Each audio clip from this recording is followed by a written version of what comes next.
My dear மக்களே, இப்போ நம்ம இட்லி பொடி அரைக்க தேவையான பருப்பு வகைகள்லாம் பார்த்துடலாம்.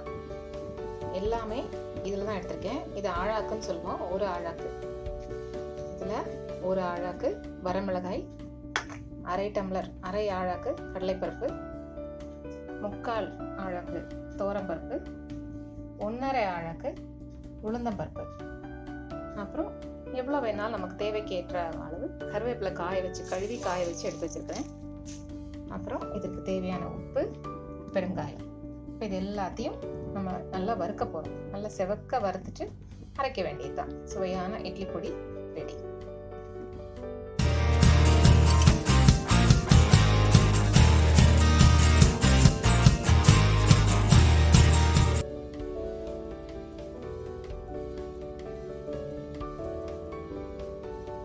மை டியர் மக்களே, பாருங்கள், இந்த அளவுக்கு சிவக்க வறுத்து எடுத்துக்கலாம்.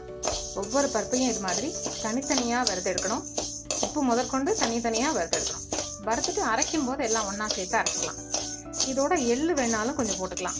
எள்ளு ஒரு 1/2 டம்ளர் அதையும் தனியாக எடுத்து வறுத்து போட்டுக்கிட்டோம்னாலும் நமக்கு நல்ல சுவையாக நல்ல மணமாக கிடைக்கும் பொடி. எங்கள் வீட்டில் எள்ளு அலர்ஜிங்கிறதுனால நான் அதை கடலைப்பருப்பு அதுவும் சிவக்க வறுத்தாச்சு. அடுத்து பெருங்காயம் வறுத்தாச்சு. உப்பு வறுத்துட்டோம். கருவேப்பிலை அதையும் வறுத்துட்டோம். மை டியர் மக்களே, மிளகா வறுக்கும்போது மட்டும் கொஞ்சம் எண்ணெய் ஊற்றிட்டு இந்த அளவு விட்டால் போதும். மிளகா வறுக்கும்போது மட்டும் இதை ஊற்றிட்டு அப்புறம் மிளகாயை போட்டு வருங்க. மிளகாவை கடைசியாக எடுத்துக்கலாம், ஏன்னா அப்புறம் மிளகா நெடி வரும். அந்த நெடி வராமல் இருக்கணுங்கிறதுக்கு தான் இந்த எண்ணெய் ஊற்றுறது. அவ்வளோதான். எல்லாத்தையும் வறுத்து ஒன்றா கொட்டி வச்சுட்டேன் பாருங்கள்.